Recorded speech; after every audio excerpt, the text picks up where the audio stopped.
Hello guys, welcome back. Part 2 Operation Swadesh. So let's start.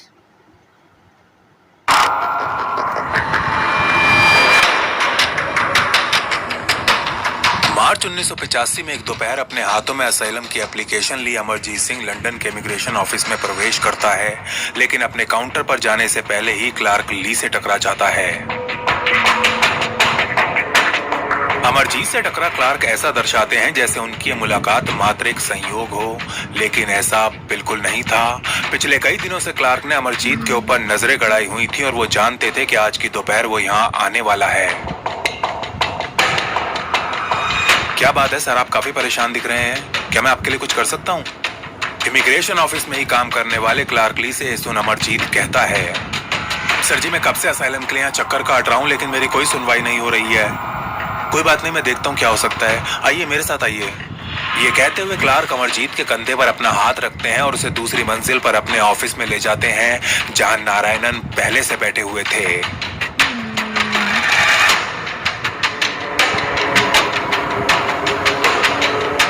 अंदर घुसते ही इधर Clark अपने ऑफिस का दरवाजा बंद करते हैं और उधर नारायणन अमरजीत की गर्दन पकड़ उसका मुंह टेबल पर गाड़ देते हैं।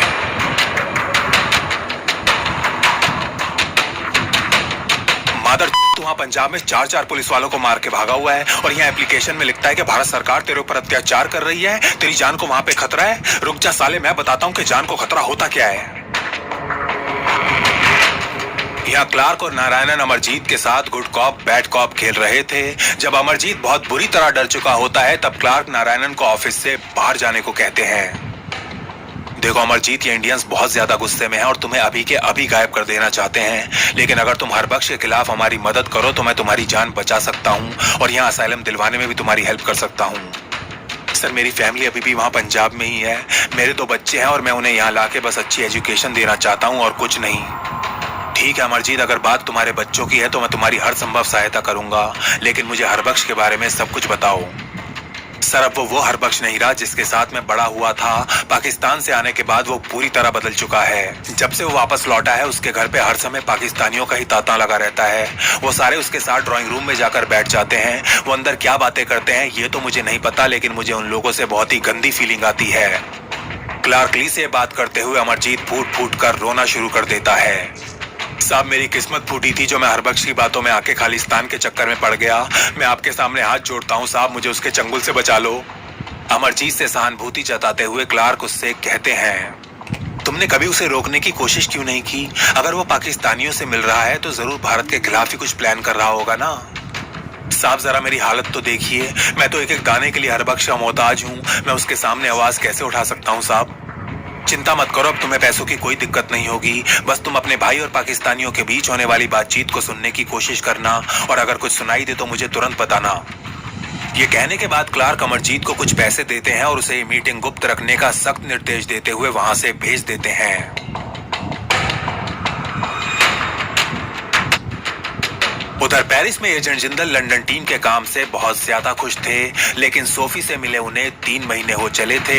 उसकी तरफ से अभी तक कोई कांटेक्ट नहीं हुआ था और यही बात उन्हें अब थोड़ा सा परेशान कर रही थी। ये वो समय था जब वियना अमेरिका और सोवियत यूनियन के बीच चल रही कोल्ड वॉर का थिएटर बना हुआ था। सीआईए और केजीबी एजेंट्स के बीच यहाँ दिन रात कबड्डी खेली जा रही थी और ऐसे माहौल में सोफी जैसा एक एसेट बहुत ही आराम से गायब हो सकता था।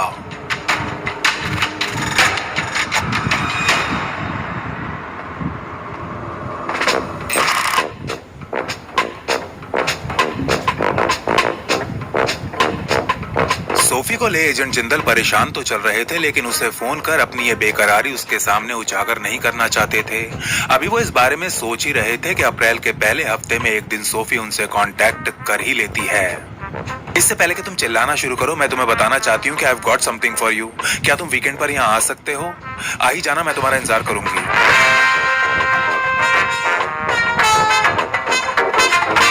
6 अप्रैल के दिन एजेंट जिंदल और सोफी एक बार फिर वियना के कैफे आइडा में बैठे होते हैं और थोड़ी देर इधर उधर की बातें करने के बाद सोफी हरप्रीत आहूजा तक पहुंचने की कहानी सुनाना शुरू करती है।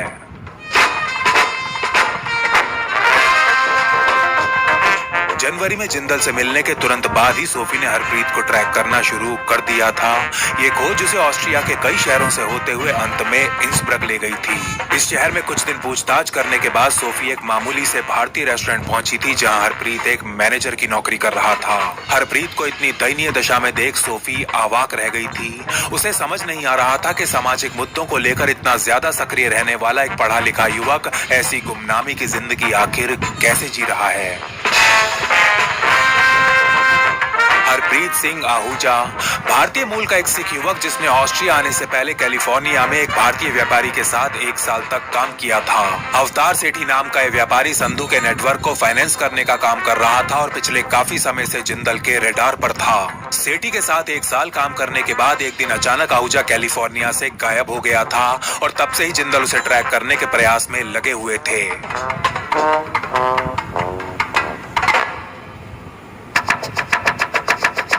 आज वियना के इस कैफे में बैठी सोफी जिंदल को बता रही थी कि कैसे उसने आहूजा को इंसब्रग के एक मामूली से रेस्टोरेंट में ढूंढ निकाला था। संजीव, उसकी आर्थिक हालत बहुत ज्यादा खराब है।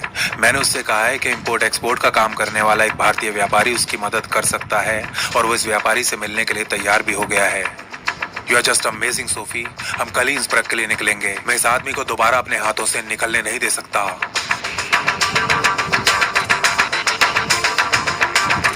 अगले दिन की दोपहर होते होते सोफी और जिंदल ट्रेन से इंसब्रग पहुंच जाते हैं और यहाँ के कैफे मुंदिंग में आहूजा का इंतजार करने लगते हैं। थोड़ी देर बाद कैफे में आहूजा की एंट्री होती है और वो जिंदल और सोफी के पास आकर बैठ जाता है।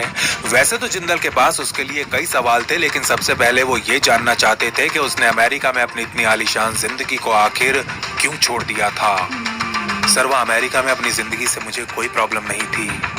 जिंदल को एक व्यापारी समझ रहा आहूजा कॉफी के कुछ घूंट भरने के बाद अपनी आप बीती सुनाना शुरू करता है। मैं तो वहाँ अच्छा खासा पैसा कमा रहा था और बहुत ज्यादा खुश भी था, लेकिन जिन लोगों में सेठी का उठना बैठना था वो मुझे कतई पसंद नहीं थे। उनमें से ज्यादातर ISI, पाकिस्तान आर्मी और खालिस्तानी आतंकी हुआ करते थे। अपना कॉफी का कप नीचे टेबल पर रखते हुए आहूजा बहुत ज्यादा भावुक आवाज में आगे कहता है, सर, वो अवतार सेठी पैसों के लिए अपनी आत्मा बेच चुका है। वो आदमी एक गद्दार है और संधू के साथ मिलकर भारत के अंदर आतंक का व्यापार कर रहा है। सर, मैं भारत में कांग्रेस सरकार का कट्टर विरोधी हूँ, लेकिन एक देशद्रोही हरगिज नहीं हूँ। मैं सेठी जैसे घिनौने आदमी के साथ और काम नहीं कर सकता था और इसीलिए उसे बिना बताए एक दिन अचानक वहाँ से गायब हो गया था। एजेंट जिंदल को विश्वास हो जाता है कि हरप्रीत आहूजा सच बोल रहा है और संधू और सेठी के ऊपर उनकी इंटेलिजेंस बिल्कुल सटीक है। हरप्रीत, मैं इंपोर्ट एक्सपोर्ट का कोई काम नहीं करता, बल्कि R&AW के लिए काम करता हूँ।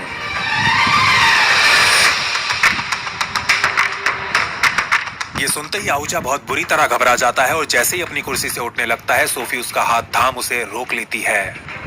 घबराओ मत हरप्रीत, इन्हें अपना दोस्त ही समझो। ट्रस्ट मी, तुम्हें कोई खतरा नहीं है।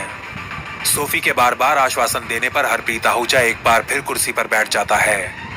देखो हरप्रीत, हमारा काम हर कीमत पर अपनी मातृभूमि की रक्षा करना है और अगर तुम चाहो तो इस काम में हमारी मदद कर सकते हो, लेकिन अगर तुम ना भी कर दोगे तो कोई दिक्कत नहीं है।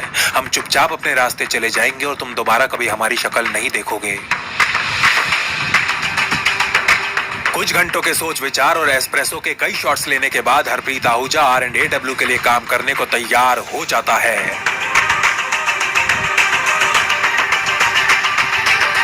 अब हरप्रीत आहूजा को कैलिफोर्निया वापस जा अवतार सेठी के साथ एक बार फिर संपर्क कर उसका विश्वास जीतना था और सोफी को उसका हैंडलर बनने के साथ साथ उसकी फियांसे का रोल भी निभाना था।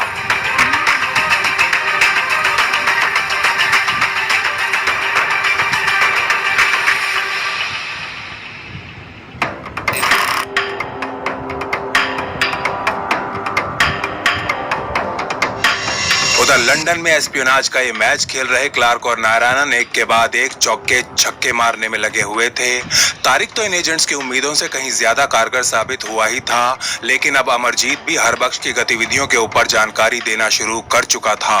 उसने अपने भाई के ISI हैंडलर का नाम क्लार्क को दे दिया था। ISI का वरिष्ठ ऑफिसर पाकिस्तान एम्बेसी में एक डिप्लोमेटिक कवर में पोस्टेड था और काफी समय से हरबख्श को भारत के अंदर आतंकी हमलों की लोकेशंस और प्लान्स देने का काम कर रहा था।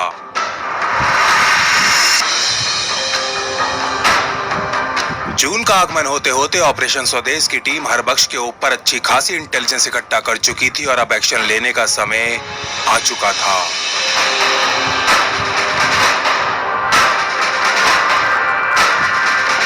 कई हफ्तों तक सोच विचार करने के बाद जिंदल और भारद्वाज हरबख्श और उसके आईएसआई हैंडलर को एक्सपोज करने का निर्णय लेते हैं। इसके बाद जून 1985 में एक दिन हरबख्श और आईएसआई ऑफिसर के खिलाफ बनाई गई इंटेलिजेंस रिपोर्ट को बैकडोर चैनल्स के रास्ते उस समय के British home secretary Leon Brittan तक पहुंचा दिया जाता है। इसके अलावा इस रिपोर्ट की एक कॉपी नई दिल्ली में पोस्टेड अमेरिकन, कनेडियन और ब्रिटिश डिप्लोमेट्स को भी भेज दी जाती हैं। वेल्डन जिंदल, हमारी रिपोर्ट को देख अंग्रेज बहुत ज्यादा शर्मिंदा हैं। हरबख्श जल्दी बेघर हो जाएगा और अब इसे इस दुनिया में पाकिस्तान के अलावा कोई आश्रय नहीं देने वाला। भारद्वाज से सुसमाचार सुन जिंदल खुशी के मारे नाचने लगते हैं, लेकिन उनकी ये खुशी ज्यादा दिन नहीं रह पाती। इससे पहले कि ब्रिटिश सरकार हरबख्श के खिलाफ कार्यवाही कर पाती, वो और उसका आईएसआई हैंडलर लंदन से ऐसे गायब हो जाते हैं जैसे गधे के सर से सींग। साफ था कि आईएसआई ने हरबख्श को लंदन से इवैक्यूएट कर दिया था। वो नहीं चाहते थे कि ब्रिटिश अथॉरिटीज हरबख्श से आईएसआई और आतंकियों के रिश्तों के ऊपर सवाल पूछें। इसके कुछ दिन बाद पाकिस्तान में एक्टिव भारद्वाज का एक एसेट उन्हें संदेश भेजता है कि हरबख्श अपने परिवार समेत इस्लामाबाद में सेटल हो चुका है।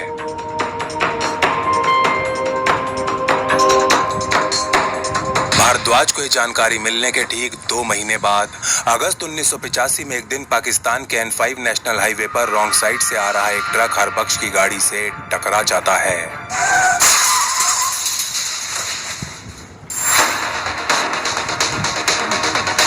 और भारत के खिलाफ आईएसआई के लिए काम करने वाला ये देशद्रोही हॉस्पिटल पहुंचने से काफी पहले ही दम तोड़ देता है।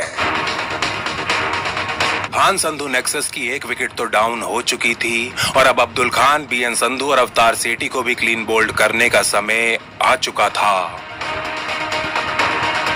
जिंदल को लग रहा था कि सेठी एक व्यापारी है और यदि एजेंसी उसके खिलाफ आवश्यक सबूत इकट्ठा कर ले तो डरा धमका के उसे अपने साथ मिलाया जा सकता है। लेकिन बात जहां तक संधू और खान की थी तो उनके लिए केवल एक ही रास्ता रह गया था, रास्ता जो सीधा नरक में जाकर मिलता है।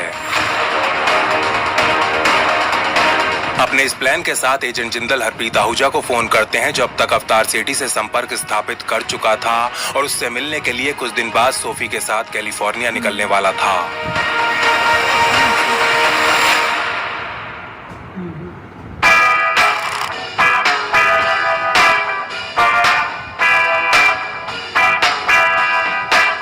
12 अक्टूबर 1985 के दिन प्रेमी जोड़े की तरह एक दूसरे की बाहों में बाहें डाले आहूजा और सोफी सैन फ्रांसिस्को एयरपोर्ट पर लैंड करते हैं। आज इन दोनों की सेठी से पहली मुलाकात होने वाली थी। उसके साथ अपने पुराने रिश्तों और वर्तमान स्थिति की दुहाई दे आहूजा को सेठी से काम मांगना था।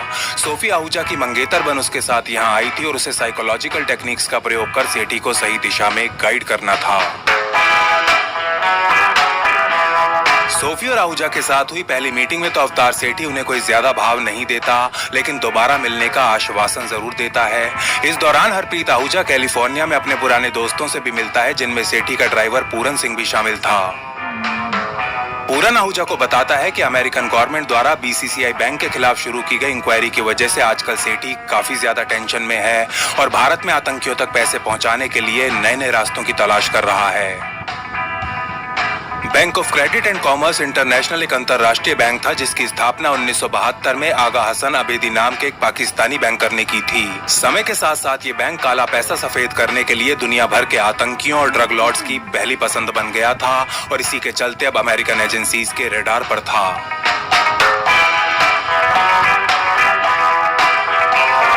इस जानकारी से लैस सोफी और आहूजा सेठी से अपनी दूसरी मुलाकात करते हैं। इस मीटिंग में आहूजा सेठी को आश्वासन देता है कि वो ऑस्ट्रिया में अपने कॉन्टैक्ट्स का इस्तेमाल कर आतंक की फाइनेंसिंग करने में उसकी काफी मदद कर सकता है। आहूजा के साथ साथ सोफी भी सेठी को अपने प्रभावशाली कॉन्टैक्ट्स का लालच देती है और काफी देर सोच विचार करने के बाद वो एक बार फिर आहूजा को अपनी कंपनी में जॉब ऑफर कर देता है।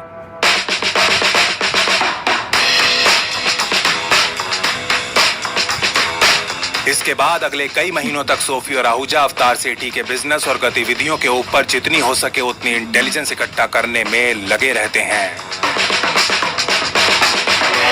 सोफी और आहूजा को सेठी के साथ काम करते लगभग 4 महीने हो चले थे और जब जिंदल को विश्वास हो जाता है कि सेठी के खिलाफ पर्याप्त इंटेलिजेंस इकट्ठा हो चुकी है तो वो उन दोनों से तुरंत कैलिफोर्निया छोड़ने को कहते हैं। अगले दिन सोफी और आहूजा सेठी से घूमने फिरने के लिए कुछ हफ्तों की छुट्टियां मांगते हैं और वो उनको छुट्टियां दे भी देता है। सेठी से आज्ञा मिलते ही सोफी और आहूजा सबसे पहली फ्लाइट पकड़ पेरिस के लिए निकल जाते हैं।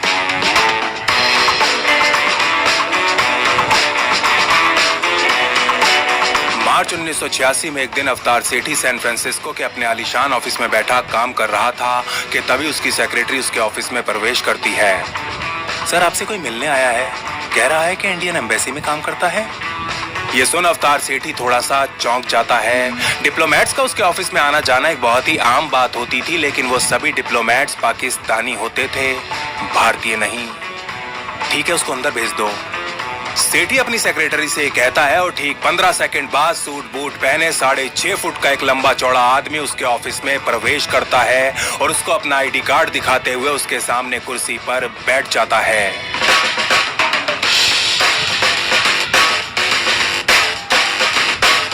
कहिए मिस्टर गुप्ता, मैं आपके लिए क्या कर सकता हूँ? अपना हाथ आगे की तरफ बढ़ाते हुए सेठी ये कहता है तो रंजन गुप्ता नाम का ये भारतीय डिप्लोमेट उत्तर देता है। मिस्टर सेठी, आप गलत सवाल पूछ रहे हैं। सवाल ये नहीं है कि आप मेरे लिए क्या कर सकते हैं, बल्कि ये है कि मैं आपके लिए और आपके साथ क्या क्या कर सकता हूँ।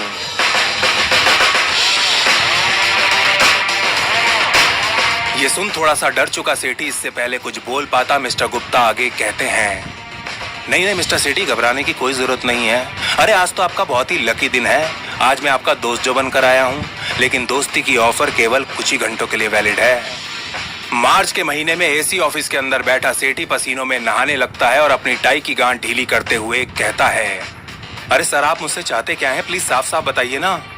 मिस्टर सेठी, हम आपके और संधू के बारे में सब कुछ जानते हैं। हमें पता है कि आप आईएसआई और अब्दुल खान के लिए क्या काम करते हो।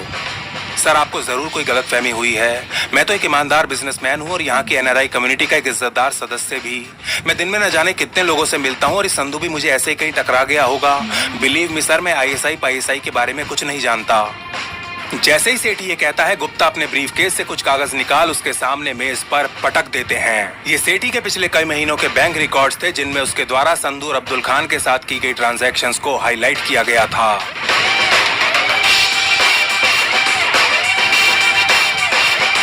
अपने बैंक रिकॉर्ड्स एक अजनबी के हाथों में देख सेठी के पैरों तले जमीन खिसक जाती है और इससे पहले कि वो कुछ बोल पाता, गुप्ता टेबल के ऊपर संधू और खान द्वारा उसको भेजी गई चिट्ठियों की फोटोकॉपीज भी दे मारते हैं।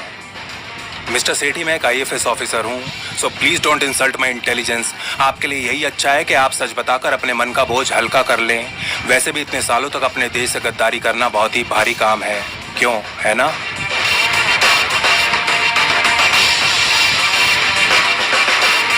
इस पॉइंट पर अवतार सेठी टूट जाता है और एक बच्चे की तरह फूट फूट कर रोना शुरू कर देता है। हाँ सर, हाँ, मैं खान और संधू के साथ कई सालों से काम कर रहा हूँ। आईएसआई ने संधू को भारत के अंदर आतंकी हमले करवाने के लिए भर्ती किया हुआ है सर। बुरी तरह टूट चुका सेठी तोते की तरह खान संधू नेक्सस का पूरा कच्चा चिट्ठा सुनाना शुरू कर देता है। थोड़ी देर बाद गुप्ता उसे सैन फ्रांसिस्को में स्थित R&AW के एक सेफ हाउस ले जाते हैं, जहां नारायणन पहले से ही मौजूद थे।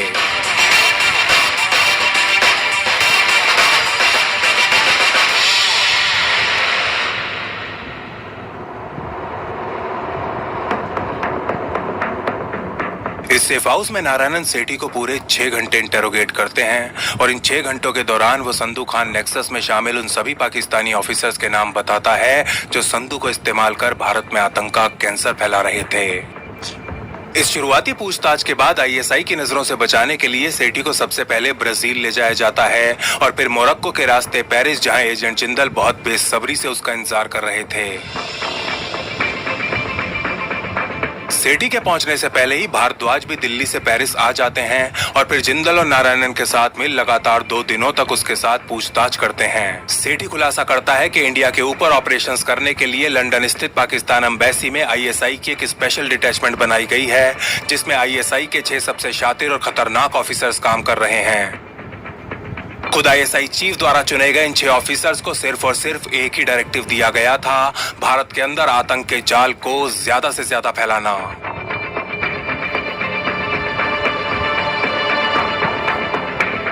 सेठी के अनुसार वर्तमान में महमूद नाम का एक आईएसआई ऑफिसर संदूर खान को हैंडल कर रहा था। आईएसआई की भारत विरोधी यूनिट के ऑफिसर्स के अलावा सेठी उन 27 लोगों के नाम और प्रोफाइल्स भी आरएनडब्ल्यू को देता है जो भारत में रहकर संदू खान नेटवर्क के लिए आतंकियों की भर्ती करने का काम कर रहे थे।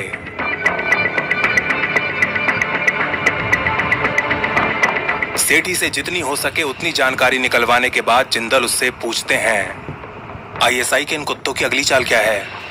सर वो तो मुझे नहीं पता, लेकिन मैं पता करने की कोशिश कर सकता हूँ। इसके बाद एजेंट जिंदल सेठी को एक बहुत छोटा सा टेप रिकॉर्डर दे जल्द से जल्द संदू खान नेटवर्क की अगली चाल पता लगाने को कहते हैं।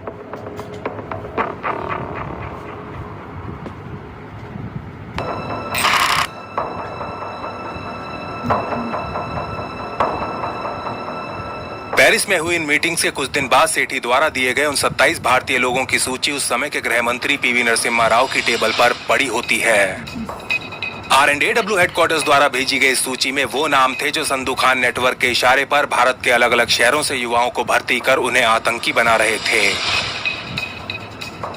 अप्रैल का अंत होते होते जिंदल को पता चलता है कि एक कोवर्ट ऑपरेशन कर इन 27 लोगों में से 18 को ऊपर भेजा जा चुका है और बाकी 9 को भी जल्द ही अपने साथियों के पास भेज दिया जाएगा।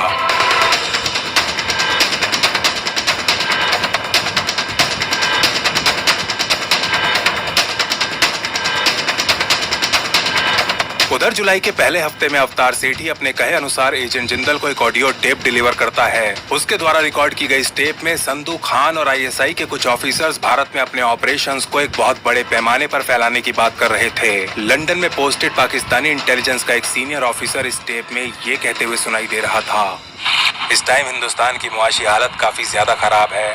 चोट करने का इससे अच्छा मौका दोबारा नहीं आने वाला। अब इन छोटे मोटे हमलों से काम नहीं चलेगा, हमें कुछ बड़ा करना होगा और इसके लिए आप लोगों को बहुत बड़े पैमाने पर भर्तियां करनी होंगी। वैसे जनरल साहब आपके काम से बहुत ज्यादा खुश हैं और उन्होंने आपका बजट भी काफी बढ़ा दिया है। आप लोग जितनी ज्यादा भर्तियां करेंगे आपका बैंक बैलेंस भी उतना ही बढ़ता जाएगा।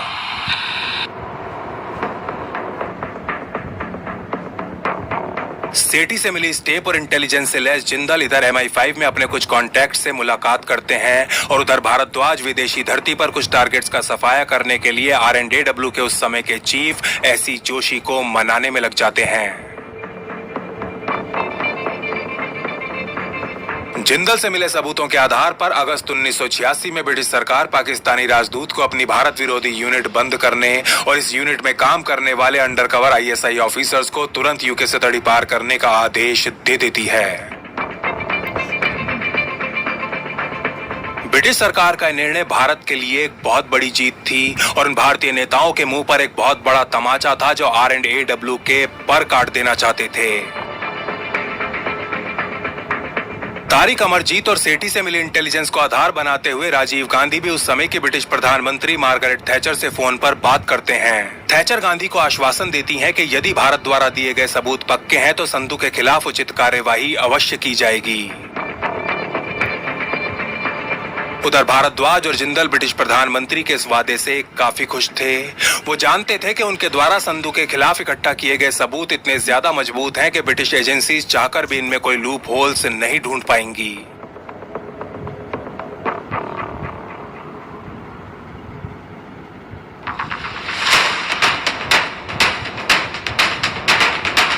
राजीव गांधी और थैचर के बीच हुई इस फोन कॉल के लगभग 3 महीने बाद एक दिन संधू के दरवाजे पर एक दस्तक होती है।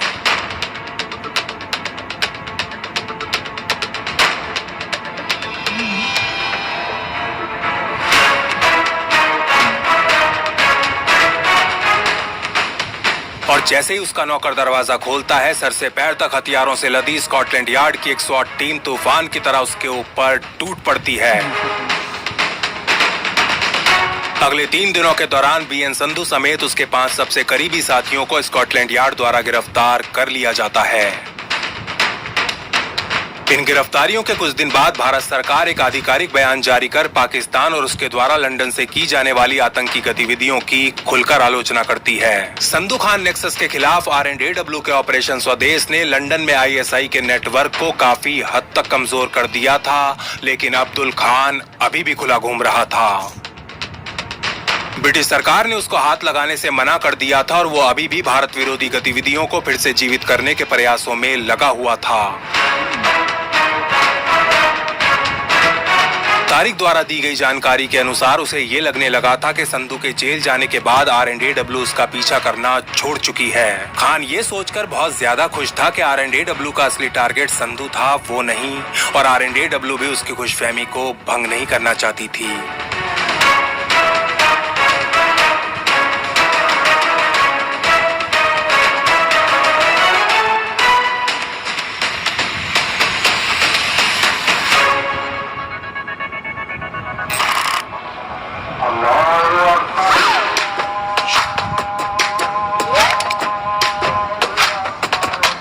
साल 1986 खत्म हो चुका था और 87 शुरू हुए भी लगभग 6 महीने हो चले थे। इसी दौरान जून के दूसरे हफ्ते में अब्दुल खान अपने होम टाउन लाहौर आया हुआ था और यहाँ बने अपने पुश्तैनी घर में रह रहा था। अभी 2 महीने पहले मार्च में हमीद गुल ISI का नया नवेला हेड बना था और खान को यहाँ उसी से मिलने के लिए बुलाया गया था। लंदन से ठीक उलट यहाँ लाहौर में खान की दिनचर्या बहुत ही हल्की फुल्की थी। वो रोज सुबह 4:30 बजे उठकर सबसे पहले पास ही स्थित एक मस्जिद जाता और यहाँ नमाज अदा करने के बाद 5:40 5:50 तक बाहर आ जाया करता। इसके बाद वो एक स्थानीय पार्क में थोड़ी देर वॉक करता और फिर एक ठेली वाले से कुछ फल खरीदने के बाद 6:30 बजे तक अपने घर वापस लौट आता।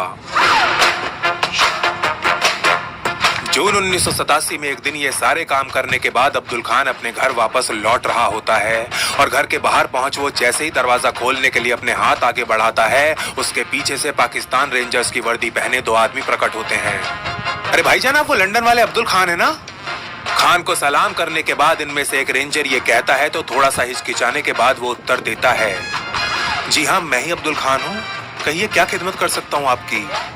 भाईजान, आपके बारे में बहुत सुना है, बस एक बार आपसे मिलने की तमन्ना थी। वो आपके नेक कामों से खुश होकर भारतीय हुकूमत ने आपके लिए एक तोहफा भेजा है।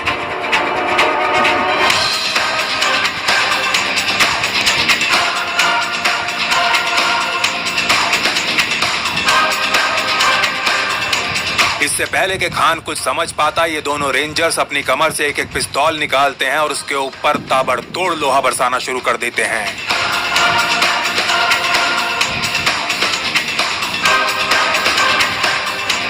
गोलियों की आवाज सुन लोग अपने घरों से बाहर निकलने लगते हैं तो ये दोनों बिजली की फुर्ती से पास ही खड़ी अपनी यामाहा मोटरसाइकिल पर बैठ यहाँ से निकल जाते हैं। कोई 15 मिनट बाद एक सुनसान जगह पर खड़े ऑटो के पास रुकते हैं, अपनी वर्दी उतार सादे कपड़े पहनते हैं और फिर बाइक और वर्दी दोनों को आग लगा ऑटो में बैठ लाहौर की सड़कों में खो जाते हैं।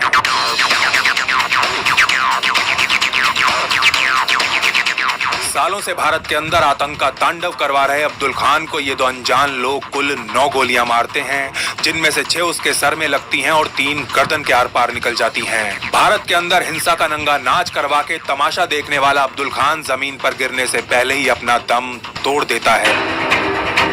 एक अखबार को दिए इंटरव्यू में लाहौर पुलिस कहती है कि ये मामला बिजनेस से जुड़ी एक बहुत पुरानी व्यक्तिगत दुश्मनी का है और उन्होंने 2 अज्ञात आदमियों के खिलाफ केस दर्ज कर लिया है। इधर लाहौर प्रशासन ये दर्शाने का प्रयास कर रहा था जैसे बिल्कुल रूटीन सा मैटर हो, लेकिन उधर 400 किलोमीटर दूर ISI हेडक्वार्टर्स में एक भूचाल सा आ गया था। ISI के हेडक्वार्टर्स में बैठने वाले एक ऑफिसर से लेकर चपरासी तक हर आदमी अपने अंदर आज एक दहशत महसूस कर रहा था।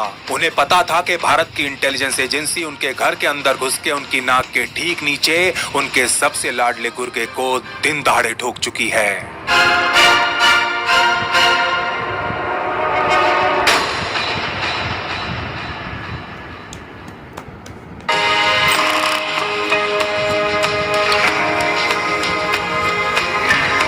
कुछ दिन बाद अनुज भारद्वाज को अपने एक पाकिस्तानी एसेट से जानकारी मिलती है कि लाहौर में हुए अब्दुल खान के अंतिम संस्कार में कई बड़े लोगों ने हिस्सा लिया और उसके ताबूत पर रखे फूलों में एक गुलदस्ता ISI के चीफ हमीद गुल का भी था।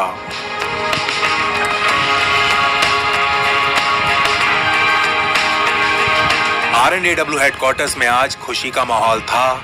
जब से ऑपरेशन स्वदेश शुरू हुआ था ऐसे बहुत ही कम अफसर आए थे जब R&AW के ये एजेंट्स एक साथ एक छत के नीचे आराम से बैठे हों, लेकिन आज वो मौका आ जाता है। इंटेलिजेंस ऑफिसर अनुज भारद्वाज, एजेंट संजीव जिंदल और एजेंट मोहन नारायणन सब एक साथ एक कमरे में बैठे हुए थे और पिछले 2.5 साल में पहली बार ये तीनों अपने काम को छोड़ बाकी सारी बातें कर रहे थे। नारायणन लंदन से अपने साथ सिंगल मॉल्ट विस्की की 25 साल पुरानी 2 बॉटल्स लेकर आए थे और इनको खोलने का इससे अच्छा मौका नहीं हो सकता था। हर प्रकार की टेंशन से फ्री RNAW के ये देशभक्त जासूस आज विस्की के पैक लगाते हुए एक दूसरे की खूब टांग खींच रहे थे, जी खोल के हंसी मजाक कर रहे थे। जिंदल भी आज काफी समय बाद जी भर के शराब पीते हैं और ठीक ठाक सा नशा होते ही उन्हें सोफी की याद आने लगती है। ऑस्ट्रियन मूल की एक RNAW एसेट जो आज यहाँ ऑपरेशन स्वदेश की सफलता को सेलिब्रेट करने के लिए मौजूद तो नहीं थी, लेकिन इस कमरे में मौजूद हर आदमी को यह बात अच्छे से पता थी कि उसके योगदान के बिना इस ऑपरेशन को अपने निष्कर्ष तक नहीं पहुंचाया जा सकता था।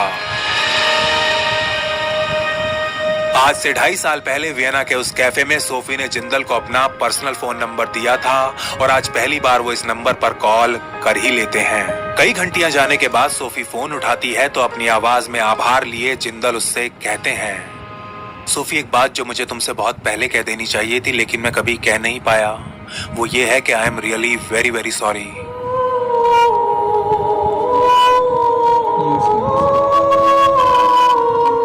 ऑस्ट्रिया के उस ऑपरेशन के बाद मैं तुम्हें बिना कुछ बोले गायब हो गया था। ऐसा इसलिए नहीं था कि तुम मेरे लिए कोई खतरा बन गई थी, बल्कि मेरे अंदर तुम्हें अलविदा कहने की हिम्मत ही नहीं थी।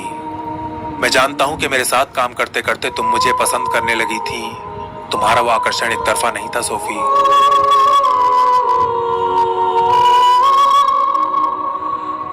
तुम भी जानती हो कि हमारे काम में भावनाओं के लिए कोई जगह नहीं होती। अगर उस दिन मैं तुम्हें बाय कहने के लिए रुक जाता तो शायद अपने देश के लिए वो कभी नहीं कर पाता जो आज मैंने कर दिखाया है। इतने सालों में आज पहली बार जिंदल के मुंह से इस प्रकार के भावुक शब्द सुन थोड़ी देर तक चुप रहने के बाद सोफी कहती है, मिस्टर बॉन्ड तुमने बहुत शराब पी ली है, जाओ अब जाके सो जाओ, कल बात करेंगे।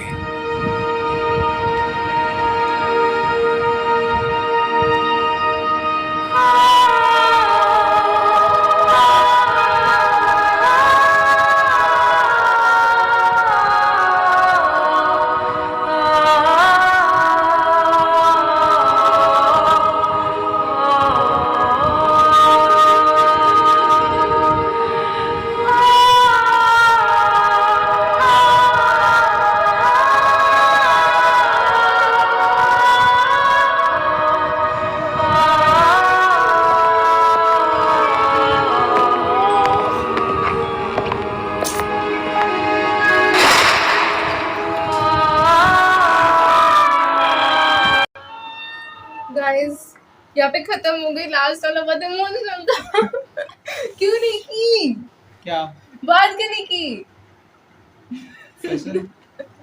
यार ये क्या था उसमें लिखाया after that Jindal and Sophie, but ये सोफी का बहुत बड़ा Never कंट्रीब्यूशन spoke था, इसको हम हाँ। भूल नहीं सकते। उन्होंने उसको निकाला था, उस दुकान पे वो काम कर रहे थे, हरप्रीत तक वही हरप्रीत पहुंचाया। तक उन्होंने ही पहुंचाया था। और वो अहूजा करके जिसको बाद में डराया गया था, जो कैलिफोर्निया से हाँ। ऑस्ट्रेलिया में छुपा था, उसका भी उसी ने पता क्लाइमैक्स लगाया। वो पर क्लाइमैक्स वाला पार्ट इंटरेस्टिंग होता है। मैं पार्ट 2 में कुछ ज्यादा चला क्योंकि इसमें हमें पार्ट 1 की स्टोरी पता थी ना, तो पार्ट 2 ज्यादा इंटरेस्टिंग होता है। तब पर्सनल लेवल पे था इसलिए इंटरेस्टिंग लगा मेरे को। बट यार क्यों नहीं की यार, लेकिन लास्ट में इमोशनल कर दिया। हाँ यार सब अलग अलग हो गए कि अच्छा वो था। उधर काम करने लगे, वो हाँ, जिंदल हाँ। प्रमोट हो गए थे आई थिंक लंदन उसमें, हाँ, भारद्वाज और एक retire रिटायर हो हो गए गए थे ना भारद्वाज जी। भारद्वाज रिटायर अभी तक तो सभी रिटायर हो गए होंगे 1985 की। और सोचो कितनी बड़ी बात बनी थी कि राजीव गांधी जी ने फोन किया था, लाइक वो बोल रहे हैं आश्वासन दिया था कि ब्रिटिश उनसे, तो हमें आई थिंक इसके बारे में पता नहीं था। अच्छा ये वीडियो बनी है ऑपरेशन स्वदेश की, 2.5 ईयर तक चली है शायद हाँ। ऑपरेशन ना, 84 और से देखो start कितनी हुआ बड़ी था। बात होती है। देखो ये क्या बोल रहे थे कि हमारे प्रोफेशन में फीलिंग्स की कोई वो नहीं होती।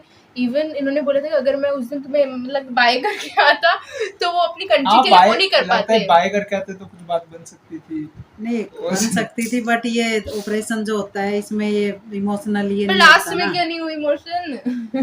भावना नहीं होती इमोशनल ना। और देखो अब फर्क देखो कितना बड़ा फर्क है। एक वही इंडियन जो अपने देश के लिए उन्होंने बोला, जब उन्हें पता चला कि मैं रॉक एजेंट हूँ, जिंदल ने उनको बताया तो वो बोल रहे थे, उन्होंने डिसाइड करने का टाइम पे उन्होंने बोला ठीक है मैं आपके लिए काम करूंगा। वो रोहनप्रीत आहूजा थे शायद, हाँ हाँ, है ना, जो कैफे में आए थे, जो कैलिफोर्निया से आए थे, सेट्टी को एग्जैक्टली, छोड़ के। हाँ कैफे हाँ में, हाँ। हाँ। और एक वो थे शेट्टी, वही थे ना, हाँ, क्या नाम था? सेट्टी शेट्टी जो भी अहूजा था, सेट्टी। वो एनआरआई। हाँ। वो बोल रहे थे कि पहले वो उनको वो देख के वो इमोशनल हुए होंगे जब जिंदल बोलते हैं कि कितने सालों से अपने देश से तुम गद्दारी कर रहे हो, वही तो उन्होंने बोला। उसके बाद वो रोने लगे, पर रोने का क्या फायदा, पहले तो उन्होंने कर दिया ना इतना सब कुछ। ना, बट फिर कितना- ठीक है, उसके बाद फिर उन्होंने हेल्प की। और फिर भी देखो इंडिया में वो संधू ग्रुप, कौन सा ग्रुप था वो, उसके 27 लोग थे, सोच भाई। मतलब संधू कि का था शायद, हाँ। हाँ मतलब कि हर एक संधू और स्टेट खान में, का जो दोनों हाँ, का जो हाँ, नेक्सस था वहाँ पे। लोग पैसों के लिए अपने देश से ये गद्दारी नहीं करनी चाहिए। कुछ पैसों के लिए वो देखा नहीं, तुम जितने उनको वो करोगे, रिक्रूट करोगे और उस ग्रुप में उतने उतने तुम्हारा पैसे, बैंक बैलेंस हाँ। बढ़ेगा। ये क्या बात होती है यार, अपने देश से ऊपर पैसे तो मतलब ठीक है ना, बाद में कमा लेंगे ना। और चैनल की एनिमेशन बहुत अच्छी थी, लाइक एक साथ सबको दिखा रहे थे, जैसे ऐसे वो कॉन्सेंट्रेटेड रख रहे हैं कि मुलाकात हाँ। ऐसे जब गोली मारी, जब इंडियन ऑर्डिनेंस लिखा हुआ था बुलेट के ऊपर पड़ा है तो और वो पाकिस्तानी वाला बहुत अच्छा था, उस पाकिस्तानी रेंजर्स के उसमें ऐसे यूनिफॉर्म पहन के याद है हाँ, मेरे को तो हाँ, लगा हाँ, हाँ। अच्छा ये ऐसे मिल रहा है। वैसे जैसे मतलब जो लंदन के लाहौर के अंदर जो वो पाकिस्तानी वो बना था ना खान, लाइक अब्दुल्ला उसमें खान हेडलाइन, शायद। हाँ हेडलाइन आई थी कि वो खान लाइक बिजनेस की वो दोनों की प्रॉक्सिमिटी के कारण मारे गए, दुश्मनी के वैसी कारण। फेक वो पाकिस्तान ने हाँ, फैलाई थी। वैसे ही कई सारे ऑपरेशन होते हैं, लाइक कश्मीर में हम जानते हैं कि ये हाँ, रेडी पे ये हाँ, मारा हाँ, गया, फिर वो भी भी ये- वो भी हाँ। कई रॉ के एजेंट्स होते हैं जो मारे जाते हैं, रॉ उनके बारे में भी ऐसे दिखाया जाता है। वहाँ की ग्राउंड सिचुएशन उन्हीं को पता होती है जो वहाँ पे काम कर रहे होते हैं। बहुत ही वैसा होता है भाई ये, मतलब कि- जोखिम भरा होता है बहुत ज्यादा, फिर भी रिस्क लेके इसको करते हैं। और सबसे और disheartening- इंटेलिजेंस अगर पकड़ा भी जाए तो फिर कंट्री उसको कबूल नहीं करती कि भाई ये मेरा ही बंदा है, लेकिन कंट्री क्यों करेगी, ये Like उनको पहले ही बोला जाता है। किसी को पता तो वीरेंद्र कौशिक की लाइक स्टोरी थी, वो भी ऐसी थी, वो भी रॉ एजेंट के बारे में थी। और सबसे डिसहार्टनिंग वो वाली थी लाइक कि इंडिया सपोर्ट नहीं कर रहा था कि वहाँ पे क्या हो रहा है, कई कुछ समय लीडर्स से नहीं कर रहे थे, या कई political समय से leaders। बोल रहे थे कि रॉ में वो फाइल पड़ी रहे, जब जाके भारद्वाज ने ओवरटेक किया, वो जो ऑफिसर थे, जब उन्होंने फाइल में भारद्वाज जी, इंटरेस्ट लिया कि क्या जिंदल हुआ है, और सोफी और वो नारायणन नारायणन, उनका जिनको बाद बहुत में मेजर रोल्स था। पैराग्वे भेज दिया गया था फील्ड एजेंट में, लाइक बहुत तगड़ा रोल था उन्हीं का। बहुत अच्छी, बहुत अच्छा इंटरेस्टिंग रोल थी। एक उनका पर- भी था जो लंदन एम्बेसी में जो ली थे, लाइक ऑपरेशन लंदन के अंदर वही हाँ। एक्टिव थे ना, नारायणन और ली। काकी सॉरी क्लार्क ली जो लंदन क्लार्क एम्बेसी ली, में हाँ। इंडियन एस्टेट जो थे वहाँ पर पे। लास्ट में थोड़ा इमोशनल हो गया, वो है ना she and Jindal never spoke again about it. ठीक है, होता है, कोई बात नहीं। तो तो स्टोरी बन गई। हाँ यार, बट कंप्लीट नहीं हो पाई, छोड़ो। तो गाइज ये वीडियो बहुत अच्छी थी, बहुत ही इंटरेस्टिंग थी, खासकर ये पार्ट 2 मेरे को ज़्यादा अच्छा लगा। और अगर आपको वीडियो पसंद आई है तो नीचे लाइक कर देना, कमेंट कर देना, सब्सक्राइब कर देना। और इस वीडियो के लिए इतना ही, आपसे अगली वीडियो में मिलते हैं, जब तक के लिए जय हिंद।